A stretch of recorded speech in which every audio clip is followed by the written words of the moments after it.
আসসালামু আলাইকুম। সুপ্রিয় দর্শক, আমন্ত্রণ জানাচ্ছি চন্দ্রদেবীর বিশেষ আয়োজন লেখকের বাড়ি সাহিত্যর আড্ডায়।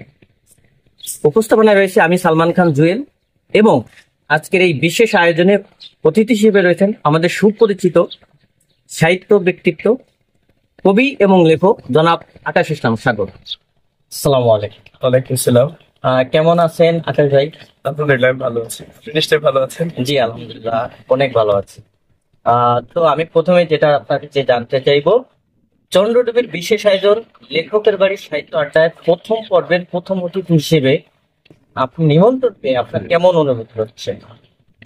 বেসিক্যালি আসলে আমি প্রথমে আমার কৃতজ্ঞতা প্রকাশ করছি মন সৃষ্টিকর্তার নিকট। লেখকের বাড়ি সাহিত্য আড্ডা আসতে পেরে আমি আসলে আন্তরিকভাবে আপনাদের আমার যে ভালোবাসা কৃতজ্ঞতা সেটা প্রকাশ করছি। অত্যন্ত আনন্দ সহিত বলছি যে আসলে লেখকের বাড়ি এই সাহিত্য আড্ডা আসতে পেরে আমার খুবই উৎসাহিত ফিল করছি। এর কারণ হচ্ছে যে সাহিত্য আড্ডা মানেই তো লেখক, কবি বা সাহিত্য অনুরাগী যারা তাদের। তো আমি একজন সাহিত্য অনুরাগী হিসাবে এখানে এসেছি, নিশ্চয়ই আমার ভিতরে একটা ওরকমই কাজ করছে। সাহিত্য প্রেমী মানুষ, সাহিত্য বেশ সুন্দরভাবে এখানে আলোচনা করি। তাই আমার খুবই ভালো লাগছে। এই পর্যায়ে হচ্ছে আমি আপনাকে কিছু প্রশ্ন করতে চাই। সেটা হচ্ছে, সাহিত্য প্রেমী থেকে লেখালেখি জগতে আসার গল্পটা যদি সংক্ষিপ্ত আকারে দর্শকদের উদ্দেশ্যে এবং আমার উদ্দেশ্যে বলছিলাম। আসলে সাহিত্য প্রেমী থেকে এই লেখালেখি জগতে আসার পিছনে কিছু কারণ থাকে, তা আমার মধ্যেও কিছু কারণ বিদ্যমান ছিল। আমি একজন সাহিত্য প্রেমী, তো সাহিত্য রসটা অর্থাৎ আমার মধ্যে যে সৃজনশীলতাটা আছে উপরওয়ালা প্রদত্ত, এবং এই যে লেখালেখির ভাবনা, চিন্তা, সমাজ নিয়ে লেখা, দেশ নিয়ে লেখা, বিভিন্ন প্রকৃতি নিয়ে লেখা, তো এইসব যাতে আমার দেশের এবং বাইরে যত মানুষ আছে, পৃথিবী জুড়ে যত মানুষ আছে সবার কাছে আমার এই বার্তাগুলো পৌঁছে দিতে পারে, এজন্যই লেখালেখিতে আমার প্রদান। বাহ, খুব সুন্দর বললেন। তো এর পর্যায়ে হচ্ছে আমি যে প্রশ্নটা করবো, জানি না আপনি যে প্রশ্নটা করছি প্রশ্নের জন্য আপনি আসলে প্রস্তুত কিনা। একটু কি বলে অন্য ধর্মের প্রশ্নটা হচ্ছে যে ইদানিং শোনা যায় প্রেমের বিরহের স্বাদ পেয়ে অনেকেই কবি হয়। যে এই প্রশ্নের সঙ্গে আপনি আসলে কতটা সম্পৃক্ত, এমন কিছু কি আছে আপনার জীবনে? আসলে দেখুন, প্রেম তো প্রত্যেকটা মানুষের মধ্যেই আছে, প্রেম ছাড়া তো আসলে জীবন চলে না, তাই না? তো সেক্ষেত্রে আমার মধ্যেও প্রেম আছে। তবে আপনি যদি প্রেমটাকে অন্যভাবে নেন, যেমন নারী সম্পৃক্ততা অথবা যে কোনো প্রেম, তবে আমার মধ্যে যে প্রেমটা আছে সেটা হচ্ছে আমি অত্যন্ত বেশি পরিমাণে এই প্রকৃতিকে ভালোবাসি, মানুষকে ভালোবাসি, যার সুবাদে আমার লেখালেখি গুলোটাও এই মানুষ নিয়ে, এই প্রকৃতি নিয়ে। তো সেজন্য আমি বলবো এক কথায় যে আমি প্রকৃতি প্রেমিক, মানুষ প্রেমিক। বা অসংখ্য ধন্যবাদ। আসলে যতটা আমি জানি, জ্ঞানী গুণী মানুষ যারা, তারা কোনো প্রশ্নের জালে আটকায় না। আমি যে প্রশ্নটা করছিলাম এই প্রশ্নের প্রেক্ষাপটে আপনার উত্তরে হয়তো অনেকে জানতে পারতো, হয়তো বা আপনি কখনো কোনো নারীর প্রেমে আসক্ত হয়ে ছ্যাঁকা খেয়েছেন, যেটা বাংলা ভাষায় বলে আর কি, মানে সহজ বাংলা ভাষায়। তো সেই নারীর বিষয়ে হয়তো অনেকে জানতে পারতো, কিন্তু ওই যে বললাম জ্ঞানী গুণী যারা, এরা কখনো প্রশ্নের জালে আটকায় না। আপনি সুন্দরভাবে প্রশ্নটা উত্তর করছেন, খুব সুন্দর, ভালো লাগছে। আপনি প্রকৃতি প্রেমী, মানুষ প্রেমী, এইসব। যেহেতু আপনি প্রকৃতি প্রেমী, মানুষ প্রেমী, একজন কবি, আপনার লেখা আমি অনেক লেখা পড়ছি আপনার। সেখানে অনেক জায়গায় আমি দেখছি, অনেক জায়গায় বলতে অধিকাংশ জায়গা হচ্ছে আপনি প্রকৃতি নিয়ে কথা বলছেন। তো আমি এখন হচ্ছে সেই প্রকৃতির জায়গা থেকে বা মানুষ প্রেমের জায়গা থেকে একটা কবিতা, আপনার লেখা একটা কবিতা শুনতে চাই এবং পাঠকদের শোনাইতে চাই, যদি আপনি সেটা শোনাইতেন। ধন্যবাদ। আসলে এই অনুষ্ঠানে, এই লেখকের বাড়ি যে অনুষ্ঠানটা আপনারা পরিচালনা করছেন, তো এখানে আমাকে একটা কবিতা বলার সুযোগ করে দেওয়ার জন্য তাতে ধন্যবাদ। তো আমি আহ আমাদের প্রয়াত বিশিষ্ট কবি, সাহিত্যিক, আমরা সবাই তাকে এক নামে জানি, চিনি। তিনি হচ্ছেন পল্লী কবি জসিমউদ্দিন স্যার।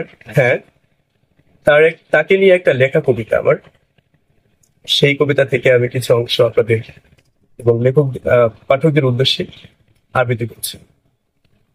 তো কবিতাটা লিখেছিলাম 26/1/2023 সালে। একটু পাঠ করে শোনাচ্ছি। হলদে ফুলের গন্ধে যে তোমার সুবাস পাই, শোকতারা যে ডেকে বলে আমি আমার মাঝে নাই। দূরবর্তী কোনো এক উড়ন্ত এক শালিক পাখির ঝাঁক, 60টি রঙের ফুলঝুড়িতে আনন্দ জমে থাক। কলা পাতার ঝাঁকে যে এক হেউচা পাখি উড়ে, গবরে পোকা গান গেয়ে যায় প্রকৃতির তরে। সন্ধ্যায় এক চাঁদের বুড়ি চাঁদের কিরণ বিকায়, সেই আলোতে কবি হৃদয়ে ভালোবাসা শিখায়। অদূরে এক ডুবায় ডুবে চার পায়ার ডাক, আমতলার ওই বৃক্ষরাজি কষ্ট পেয়ে থাক। তবু যেন নীল আকাশে তারকারাজি হাসে, পল্লী কবির প্রেমে আমার জীবন পদ্ম ভাসে। প্রথম পদচারণ তাহার আলয় এক অভিলাষ, দ্বিতীয়বার যেন আমার ভালোবাসার বই প্রকাশ। তুমি আছো আমার মতো মানবের হৃদয় জুড়ে, তুমি হলে জীবন্ত ফুল আজন্ম এই পৃথিবী জুড়ে। তোমার প্রতি ভালোবাসা সর্বশেষ হৃদয় জুড়ে। ধন্যবাদ। সত্যি বলতে বলতেই হচ্ছে যে আপনি আসলে প্রকৃতি প্রেমিক। কবিতার প্রতিটা লাইন, প্রতিটা শব্দে আমি যেটা নোট করছি সেটা হচ্ছে আপনি এই গ্রামগঞ্জের প্রকৃতি নিয়ে, যেমন একটা কথা বলি, গোবরে পোকার কথা বলছেন। এটা সাধারণত কিন্তু সবার কথার মধ্যে উঠে আসে না, কিন্তু সেটাও আপনার কবিতায় তুলে আসছে। তো এখান থেকে আসলে বলতেই হয় যে আপনি আসলে প্রকৃতি প্রেমিক একজন কবি। মানে অসম্ভব সুন্দর লাগছে কবিতাটা। তো এই পর্যায়ে হচ্ছে আমি যে প্রশ্নটা আপনাকে করব, যে আপনি হচ্ছে প্রকৃতি প্রেমিক, এই প্রকৃতি প্রেমিক কবি, শুধু কবি বললে ভুল হবে। আমি জানি যে আপনি গল্পও লিখেন, সাহিত্যিক লেখক বললে ভুল হবে না কোনো অংশে। আসলে লেখালেখি যারা করে তারা সবাই তো সাহিত্যিক। তো সেই ক্ষেত্রে হচ্ছে বলবো যে কবিতা তো আপনি অবশ্যই প্রকৃতি নিয়ে লেখেন। তো আপনার একটা গল্প প্রকাশিত হয়েছিল ফেরেশ স্টেশনারির সৌজন্যে, যেখানে হচ্ছে সারা বাংলাদেশ জুড়ে বিভিন্ন বয়সের লেখক লেখিকারা অংশগ্রহণ করছিল হাতে লেখা গল্পের প্রতিযোগিতায়। জি। এটা 2024 সালে অমর একুশে বই মেলায়। তো ওইখানে আপনার একটা গল্প প্রকাশিত বা নির্বাচিত হয়েছিল। আমি গল্পটা পড়ছি, অনেক সুন্দর লিখেছিলেন। সেইখানেও প্রকৃতি নিয়েই আপনি লিখেছিলেন। তা আমি বলতে চাচ্ছি যে ওই লেখাটা যে প্রকাশিত হইল, এই জন্য হচ্ছে আপনি আসলে কতটা উৎসাহী, এবং ওই গল্পের নামটা এমনও হতে পারে যে আপনার মুখ থেকে এই গল্পের নাম শুনে অনেক পাঠক বইটি সংগ্রহ করতে পারে। আমার কাছে কিন্তু সেই বইটি সংগ্রহে আছে, আমি কিন্তু এই বইটা রেখেছি, দর্শক চাইলে এটা দেখতে পারেন। এটা হচ্ছে ফেরেশ স্টেশনারি সৌজন্যে দাড়ি কমা প্রকাশনী থেকে 2024 সালে একটা গল্পের খাতা বই, গল্পের খাতা বই নামে প্রকাশিত হয়, যেখানে বাংলাদেশের বিভিন্ন অঞ্চল থেকে অসংখ্য লেখক লেখিকারা এইখানে অংশগ্রহণ করে এবং বিজয়ী লেখক লেখিকাদের লেখা নিয়ে বইটা প্রকাশিত হয়। এবং মজার বিষয় হচ্ছে এখনকার সময়ের খুব জনপ্রিয় লেখক যারা আছেন, যেমন সাদাত হুসাইন স্যার, সুমন্ত আসলাম স্যার, আহসান হাবিব স্যার, এরকম আরো অনেক লেখক আছে, তারা হচ্ছে এই গল্পগুলো নির্বাচিত করছে। তো বুঝতেই পারছি যে তাদের মতো জ্ঞানী গুণীজনরা এই যে গল্পগুলো নির্বাচিত করছে, আসলে সেই গল্প অবশ্যই রুচিসম্মত এবং সমাজের জন্য ভালো কিছু মেসেজ দেওয়ার গল্প। আশা করি আপনারা এই বইটা পড়বেন। এবং এর দ্বিতীয় একটা সিকুয়েল বের হয়েছে, গল্পের খাতা ভলিউম 2, সেখানে একই প্রসেসে গল্পে নির্বাচিত করা হয়েছে। আপনারা চাইলে সেটাও পড়তে পারেন। গল্পের বই দুটি পাবেন হচ্ছে রকমারি.com থেকে। সরি, আমি আসলে বিজ্ঞাপন করছি না, জাস্ট আমার লেখক যেহেতু এখানে উপস্থিত আছেন, তো তার লেখার বইটা তো আমি অবশ্যই একটু উপস্থাপন করতেই পারি, কি বলেন? এই বইয়ে আপনার লেখা নির্বাচিত হয়, আপনি কতটা উৎসাহী এবং এই বইতে আপনার গল্পটা নির্বাচিত হয়েছে, সেই গল্পের নামটা কি? হ্যাঁ, ধন্যবাদ।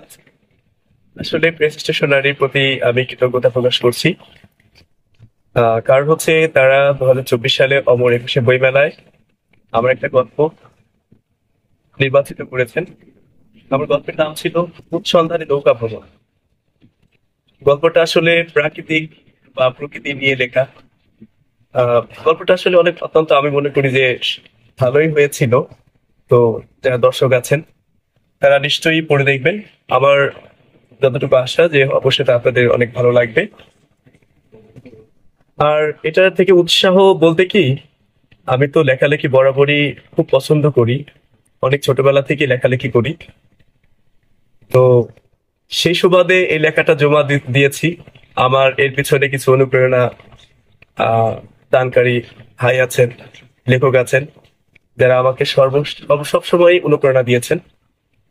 সাহিত্যের অঙ্গনে তাদের প্রতি আমার চিরকৃতজ্ঞতা থাকবে। আর এটা থেকে আমি আরো উৎসাহ পেয়েছি যে আমি সামনের দিনগুলোতে আরো অনেক ভালো ভালো লেখা লিখবো। আমার যে দর্শক আছে, আমার যে পাঠক আছেন, সেই পাঠকদের কাছে আমার এই লেখাগুলো উপস্থাপন করব, যাতে তারা প্রকৃতি সম্পর্কে অবগত হন এবং কিভাবে জীবন পরিচালনা করতে হবে বা বাস্তবিক জীবনটা কি। আমরা আসলে কংক্রিট জীবনে ঢুকে এই যে যে প্রকৃতিটা, এটাকে ভুলে যেতে বসেছি। তো সে আঙ্গিক থেকে আমি আবার মনে করিয়ে দেওয়ার জন্যই হয়তোবা সৃষ্টিকর্তা আমাকে সেভাবে পাঠিয়েছেন, যে এই লেখাগুলো যখন আমি পাঠকদের কাছে পৌঁছিয়ে দেব, তখন তারা আসলে কংক্রিটতা বা যে কংক্রিট জীবনযাপন, এটা থেকে দূরে সরে আসবে এবং প্রকৃতিটাকে ভালোবাসবেন। ধন্যবাদ ভাই। কংক্রিটের কথা যখন উঠে আসলো বা শহুরে ব্যস্ত জীবনের কথা যেটা উঠে আসলো, যে আপনার লেখায় পাঠক বা দেশের মানুষ প্রকৃতি প্রেমিক হবে, কংক্রিট রাজ্য থেকে দূরে থাকবে, তো সেক্ষেত্রে আসলে আমরা একটা জিনিস অনুমান করে নিতেই পারি। তারপরেও যেহেতু আমাদের লেখক এখানে উপস্থিত আছেন, তো আমি আহ, সেই ক্ষেত্রেই সরাসরি লেখকের কাছে একটা প্রশ্ন করতে চাই। শহুরে জীবন নাকি গ্রাম্য জীবন, আপনি আসলে কোনটা বসবাসের জন্য বা উপভোগ করার জন্য স্বাচ্ছন্দ্য বোধ করেন? আসলে এই কথার উত্তর একেবারেই এক কথায় বলতে গেলে, আমি প্রকৃতি প্রেমী মানুষ। সে আঙ্গিকে আমার এই গ্রামটাই বেশি পছন্দ এবং প্রকৃতিটাকেই বেশি ভালোবাসি। আর কাজের সুবাদে আসলে অনেকে দেখা যায় তারা শহরে জীবনযাপন করে, কংক্রিট মানব হয়ে যাচ্ছে। তো আমি কংক্রিট মানব যাতে না হয় মানুষগুলো, যাতে তারা প্রকৃতির টানে আবার তার শিকড়ে ফিরে আসে, এসে প্রকৃতিটাকে উপভোগ করে এবং ওই ব্যস্ততা থেকে, কোলাহল থেকে কিছুটা সময় তারা যেন এই প্রকৃতির সাথে কাটায়, সেজন্যই আমার লেখালেখিতে আসে আসলে পদার্পণটা। আমি এজন্যই লেখালেখি করতে খুব পছন্দ করি তাদেরকে নিয়ে, যারা কংক্রিট মানব হয়ে গেছে। অসাধারণ বললেন। যেটা বললেন যে আমরা মানুষ জীবিকার তাগিদে বা কর্মসংস্থানের কারণে গ্রাম্য জীবন ছেড়ে শহরে মুখী হচ্ছি, সেটা আমাদের একটা রিজেকের জন্য বা কর্মস্থল, কিছু পয়সা আয় রোজগার করার জন্য একটা জায়গা। তো তার যে মেসেজটা সেটা হচ্ছে, আমি যতটুকু অনুমান করতে পারছি, যে আমরা এই শহরে জীবনে যাওয়ার পরে যেন আমাদের গ্রাম্য শিকড়, মাটির শিকড়, প্রকৃতিকে ভুলে না যাই, একদম কংক্রিট মানব না হয়ে যায়, সেদিকে সবাই আমরা খেয়াল রাখবো।